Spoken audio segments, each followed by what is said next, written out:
Salut à toutes et à tous et bienvenue sur la chaîne de l'Observatoire des inégalités. Aujourd'hui, je vais vous présenter notre rapport sur les inégalités en France 2021. Un document important et hyper intéressant qu'on publie tous les 2 ans. Tadam!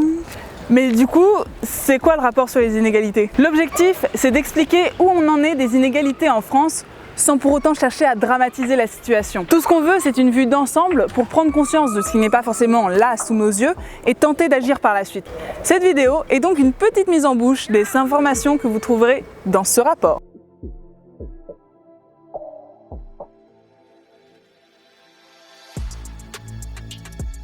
Alors, vous vous demandez sûrement, la Covid a eu quel impact sur ces inégalités? Notre système social, j'entends par là la sécurité sociale, les minima sociaux, les allocations de logement, nous ont protégés en partie, du moins pour l'instant. Le gouvernement a pris des mesures, beaucoup d'argent a été dépensé, alors non, il n'y a pas d'explosion des inégalités sociales relatives à la Covid. C'est du point de vue de la santé que les choses sont les plus graves. Et on remarque que la première des inégalités, c'est l'âge. 60% des personnes décédées ont plus de 80 ans. Mais en matière d'emploi et de revenus, c'est pas plutôt l'inverse? Bien sûr, on va pas se mentir, la crise économique dans laquelle nous sommes est la plus grave que nous ayons vécue depuis 1945.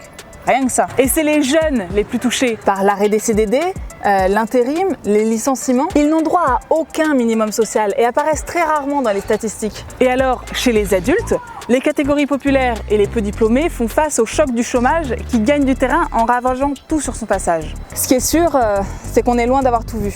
Mais bon, bien sûr, il y a tout de même des catégories qui vont bien. C'est vrai, pendant la crise, les gens les plus aisés ont moins consommé, et simplement parce qu'ils n'avaient plus d'endroit où le faire.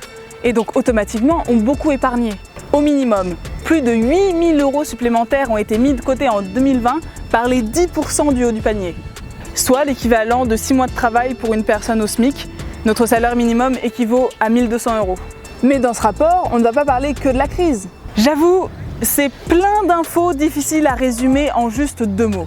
On voit par exemple à l'université que les enfants de cadres sont 3 fois plus nombreux que ceux des ouvriers. Que le travail des ouvriers est beaucoup plus dur que ceux des autres catégories sociales.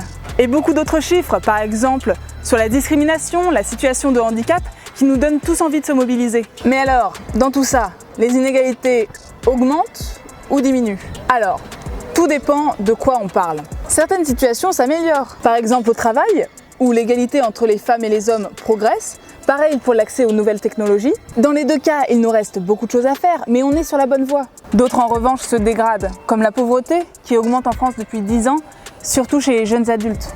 Au fond, derrière tout ça, c'est la hausse du chômage et de la précarité qui inquiète et qui fracture notre société. Mais alors, les politiques sont-elles à la hauteur?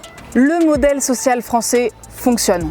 Il protège mieux que beaucoup d'autres. Nous avons notamment des services publics de qualité, si, faut le dire, mais cela ne veut pas dire qu'on en fasse assez. Par exemple, notre école favorise trop les diplômés. Les politiques de baisse d'impôts enrichissent les riches. La précarité du marché du travail augmente, etc. Bref, on a encore du boulot. Et au fait, on le trouve où ce rapport?